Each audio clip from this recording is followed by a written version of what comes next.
அஸ்ஸலாமு அலைக்கும் வரஹ்மத்துல்லாஹி வபரகாத்துஹு. திடமாக எடுக்கப்படும் முடிவுகள். ஜாபிர் பின் அப்துல்லா ரலியல்லாஹு அன்ஹுமா அவர்கள் அறிவித்தார்கள், நபி ஸல்லல்லாஹு அலைஹி வஸல்லம் அவர்கள் குர்ஆனுடைய அத்தியாயங்களை எங்களுக்கு கற்றுக் கொடுத்தது போல் எல்லா காரியங்களிலேயும் நல்லதை தேர்வு செய்யும் முறைகளையும் கற்றுத்தந்தார்கள். அல்லாஹுடைய தூதர் ஸல்லல்லாஹு அலைஹி வஸல்லம் அவர்கள் கூறினார்கள், உங்களில் ஒருவருக்கு ஏதேனும் பிரச்சனை ஏற்பட்டால் கடமையல்லாத 2 ரக்காத்துகளை அவர் தொழுது கொள்ளட்டும்.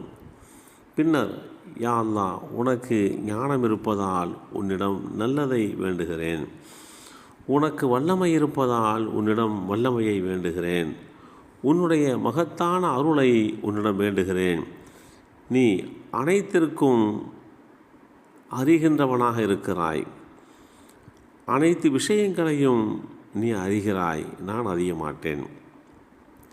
மறைவான என்னுடைய இந்த காரியம் என்னுடைய மார்க்கத்திற்கும் என்னுடைய வாழ்க்கைக்கும் என்னுடைய மறுமைக்கும் சிறந்தது என்று நீ அறிந்தால் அதற்குரிய ஆற்றலை எனக்கு தந்தருள் புரிவாயாக.